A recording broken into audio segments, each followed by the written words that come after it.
ખેડૂત ભાઈઓ, આપણા જીરાના ભાવમાં ગયા અઠવાડિયા દરમિયાન પણ કોઈ લાંબા ફેરફારો નથી થયા.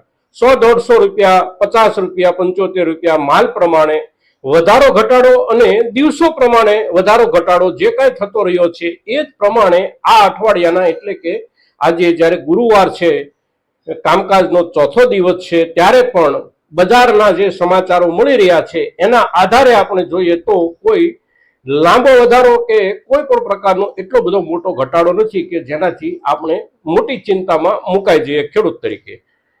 પણ જે પરિસ્થિતિ છે અને અત્યારે જે ભાવ છે એમાં વધારો મળવાની શક્યતાઓ જે દિશામાં દેખાઈ રહી છે આપણને, એ દિશાના દરવાજાઓ આપણા ખેડૂતો માટે ખુલશે કે કેમ એની ચર્ચા આજે આપણે આ વિડીયોમાં કરીએ છીએ મિત્રો. તો આ વિડીયોમાં આપ સૌ બન્યા રહેજો.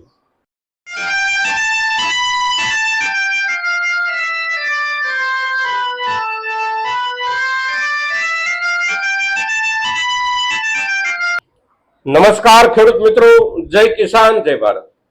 ખેડૂત ભાઈઓ, આજે આપણે ચોથા દિવસે, અઠવાડિયાના ચોથા દિવસે ફરી એક વખત આપણા જીરાના ભાવો પર ચર્ચા કરીએ છીએ. ભાવોની જે સ્થિતિ છે એ સ્થિતિમાં આપણે અગાઉના જે પાછળના દિવસો આપણા ગયા એ દિવસો દરમિયાન આપણે જે ચર્ચા કરતા હતા એ ચર્ચા પ્રમાણે બજાર ચાલતું હોય એવું લાગે છે. ખેડૂતો તરફથી જેટલો માલ માર્કેટમાં જાય છે એના આધારે રોજે રોજ બજારના જુદા જુદા યાર્ડોમાં જુદી જુદી પરિસ્થિતિ આપણને જોવા મળી રહી છે.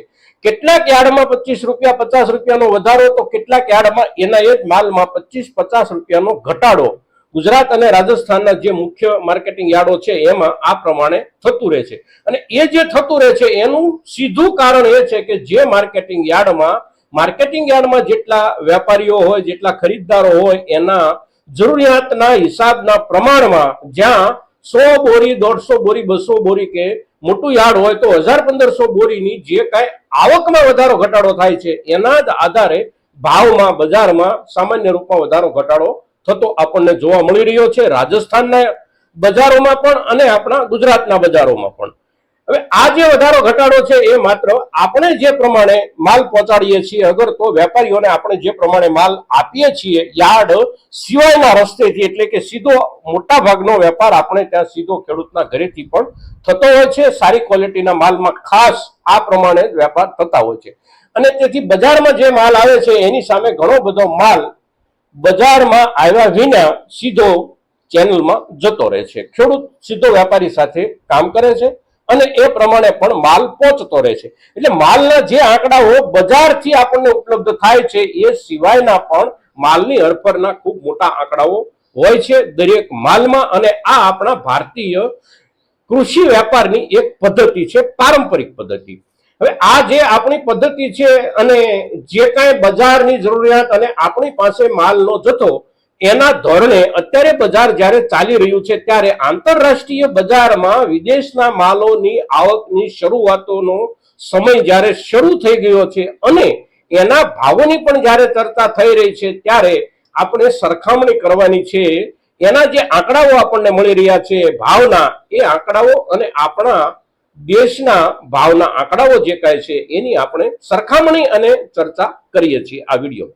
મુખ્ય બાબત જે છે એ છે કે અત્યારે બજારમાં જીરાના એક પ્રતિ ટન, એમાં ટનના હિસાબથી ભાવો થતા હોય છે આંતરરાષ્ટ્રીય બજારમાં, જે એક દેશમાંથી બીજા દેશમાં માલ જતો હોય એમાં. હવે ટનના જે ભાવ છે એ જે રૂપમાં આપણને જાણવા મળી રહ્યા છે એ પ્રમાણેના છે કે $4,500-4,600 આસપાસના ભાવ વિદેશી બજારોમાં હાજરમાં બોલાઈ રહ્યા છે. એની સામે આપણા ભારતના બજારમાં આપણા માલના જે ભાવ છે એ $3,500 થી $3,600 ચાલે છે. હવે જે ગાળો છે એ $1,000 ગાળો છે. $1,000 એટલે લગભગ 80-82 કે 83,000 રૂપિયા આસપાસનો આ અંતર છે. હવે આ જે અંતર છે અને આ જે આંકડાઓ છે એ આંકડાઓ ચોક્કસ નથી. આમાં 5%-7% ફેરફારની શક્યતાઓ રહેલી હોય છે. એટલા માટે કે આ જે આંકડાઓ આપણને મળતા હોય છે, આપણા દેશના બજારના આંકડાઓ કે વિદેશના બજારના આંકડાઓ, આ બધા આંકડાઓ ખૂબ બધા જુદા જુદા સોર્સિસો મારફત આપણે જાણી અને એનો એક અંદાજ કાઢવાનો હોય છે. અને દરેક સોર્સિસના આંકડાઓ અલગ અલગ હોય છે. સરકારના જુદા જુદા જે કઈ સોર્સિસ હોય એના પણ આંકડા અલગ અલગ હોય છે. માની લો કે આપણી ભારત સરકાર છે તો કૃષિ વિભાગ જે આંકડો આપતું હોય એ જ આંકડો આપણા દેશનું આંતરરાષ્ટ્રીય વેપાર વિભાગ ન આપતું હોય, એ કઈક જુદો આંકડો આપતું હોય. અને એ જ પ્રમાણે આપણા દેશનું નાણાં વિભાગ જે આંકડો આપતું હોય એ પણ કઈક જુદો આંકડો આપતું હોય. અને આ જે જુદા જુદા આંકડાઓ સરકારો પણ, આપણી સરકારો પણ જે આપતી હોય છે એનો દરેક અભ્યાસીઓને અનુભવ હોય છે. એટલે સરકારના આંકડાઓ પોતપોતાના વિભાગ પ્રમાણે પણ અલગ અલગ હોય છે અને દુનિયાના જે આંકડાઓ આવે છે એ પણ ખૂબ બધા ફેરફારો સાથેના હોય છે. એટલે અહીંયા જે આપણે ડોલરની વાત કરીએ છીએ, $3,500 થી $3,600 કે $4,500 થી $4,600, એમાં 5 થી 7% ફરકની શક્યતાઓ હોય છે. અને એ ફરકની શક્યતાઓના આધારે આપણે અંદાજોના બેઝ પર વિચારણા અને ચર્ચા કરવાની રહે છે. મિત્રો, હવે આ જે ફરક છે એ ફરક ખરેખર એનો લાભ આપણા દેશના ખેડૂતોને મળી શકે કે ન મળી શકે, આ આપણો સવાલ છે અને સવાલ આપણો આ હોવો જોઈએ. હવે આ જે ફરક છે એ ફરક મેળવવા માટે ભારતના ખેડૂતોએ શું કરવું પડે? તો ખેડૂત તરીકે આપણે કશું કરી શકતા નથી. આમાં સરકાર એન્ટરફિયર થાય, ખેડૂતોની મદદ માટે સરકાર આવે તો જ આ આંકડામાં જે કાંઈ લાભની શક્યતાઓ છે એ ભારતના ખેડૂતોને મળી શકે. પ્રોબ્લેમ ક્યાં છે? તો પ્રોબ્લેમ ત્યાં છે કે આપણા બજારની અંદર આપણે જે ભાવથી જીરું વેચીએ છીએ એ ભાવથી ખરીદ્યા પછી સારી ક્વોલિટીનો જે આપણો માલ છે, જે આંતરરાષ્ટ્રીય બજારમાં સારા ભાવથી વેચાવાની શક્યતાઓ છે, આ જે માલ છે એ માલને આંતરરાષ્ટ્રીય બજારમાં બીજા વિવિધ દેશોના ઓર્ડરો મળે અને એને પહોંચાડવાનો હોય તો એને માટે આ ઋતુમાં, ખાસ કરીને અત્યારે ચોમાસાની ઋતુ ચાલે છે અને ચોમાસાની ઋતુમાં દરિયાઈ માર્ગેથી માલની હેરફેર જ્યારે કરવાની હોય ત્યારે ખૂબ સલામતી ભરી વ્યવસ્થા સાથે જ એની હેરફેર થઈ શકે. કારણ કે દરિયામાં કોઈ પણ જગ્યાએ વરસાદ અને મોટા પાયે વરસાદની શક્યતાઓ આ સમય દરમિયાન હોય છે. અને તેથી પેકિંગ વ્યવસ્થા અને ભાડાના જે ખર્ચાઓ હોય છે એમાં ખૂબ વધારો થતો હોય છે. કારણ કે એના જે વીમાના રેટ હોય છે એ વીમાના રેટ પણ આ સમય દરમિયાન ખૂબ ઊંચા જતા રહેતા હોય છે. અને ખાસ કરીને જે માલની વિશેષ સંભાળ રાખવાની જરૂરિયાત હોય એવા માલના વીમાના દર પણ ખૂબ ઊંચા જતા રહેતા હોય છે. અને એના કારણે ખર્ચ જે આવે છે મોટા પાયે, એ ખર્ચના કારણે આંતરરાષ્ટ્રીય બજાર સુધી આપણો માલ નથી પહોંચી શકતો એવું બજારના જાણકારો તરફથી આપણને જાણવા મળી રહ્યું છે.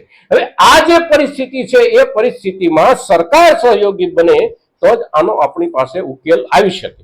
સરકાર જો સહયોગી ન બને ટ્રાન્સપોર્ટેશનના મુદ્દા પર, અને ટ્રાન્સપોર્ટેશનના મુદ્દા પર સરકાર જે વેપારીઓ કે જે વ્યાપારી ફર્મ, સ્ટોકિસ્ટો, જે કોઈ આંતરરાષ્ટ્રીય વ્યાપાર કરતા વેપારીઓ છે એમને એમના ખર્ચમાં રાહત રહે, આંતરરાષ્ટ્રીય બજારમાં ભારતના ખેડૂતનો માલ પહોંચાડતી વખતે એમને ખર્ચમાં રાહત રહે અને સુવિધાઓ એમની વધે, ઝડપથી સુવિધાઓ એમને ઉપલબ્ધ થાય, બંદર પરની જે સ્થિતિઓ હોય એ સ્થિતિમાં પણ સુધારો થાય અને ભારતનો માલ ઝડપથી સ્ટીમરમાં પહોંચે, સ્ટીમરથી વિદેશમાં પહોંચે અને સલામતીના એની સાથે જે કોઈ સાધનોની જરૂર હોય, જેમ કે કન્ટેનરો જે છે એની સ્થિતિ ચોમાસા પ્રમાણે સુરક્ષિત માલ પહોંચાડવા જેટલી સક્ષમ હોય અને એ જે જરૂરિયાતના સાધનો છે એ સાધનોના મુદ્દે ભારતની સરકાર આંતરરાષ્ટ્રીય વેપાર કરતી ફર્મને મદદરૂપ થાય, સહયોગ આપે તો આ મુદ્દાનો ઉકેલ આવી શકે અને આપણા માલના ભાવ આપણને હજી પણ સારા મળવાની જે કાંઈ શક્યતાઓ છે એ શક્યતાઓ આપણા સુધી પહોંચે. પણ અત્યારના દિવસોમાં આપણને એક પણ બાજુથી એવું નથી દેખાઈ રહ્યું કે સરકાર આ મુદ્દે કાંઈ કરવાનું તો ઠીક છે પણ વિચારતી પણ હોય.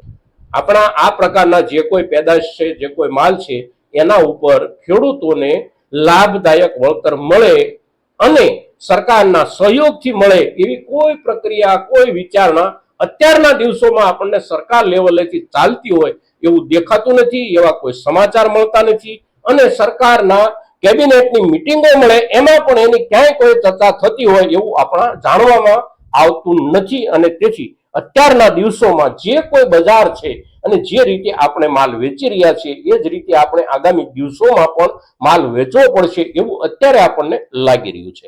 હવે જ્યારે આપણા જ ખભે બંદૂક છે ત્યારે આપણે પાછળના દિવસોમાં જે કાળજી રાખી છે મર્યાદિત પ્રમાણમાં માલને બજાર સુધી પહોંચાડવાની, એ કાળજી જેટલી આપણે રાખતા રહીશું એટલો જ આપણા માલનો ભાવ બની રહેશે. મિત્રો, જો હડબડીમાં આવી અને વધારાનો જથ્થો બજાર સુધી આપણે પહોંચાડ્યો તો ભાવ તૂટી જવાની પૂરેપૂરી શક્યતાઓ છે.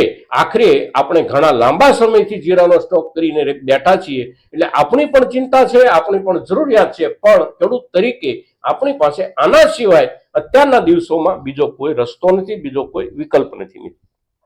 જીરાના આજના ભાવો, અત્યારના ભાવો અને આગળની પરિસ્થિતિમાં સરકાર કેવી રીતે મદદરૂપ થઈ શકે, આજે શું સ્થિતિ છે, આંતરરાષ્ટ્રીય બજારની શું સ્થિતિ છે, આપણી શું સ્થિતિ છે, આ મુદ્દાઓ ઉપર જે કઈ જાણકારી આપણી પાસે હતી એ આપ સૌના સુધી પહોંચાડવાનો આપણે જ્યારે અહીંથી પ્રયાસ કરીએ છીએ ત્યારે આ પ્રયાસ વિસ્તૃત થાય અને મહત્તમ ખેડૂતો સુધી આપણી આ વાત પહોંચે એવા પ્રયાસો આપ સૌના તરફથી થાય એવી વિનંતી સાથે જય કિસાન, જય ભારત.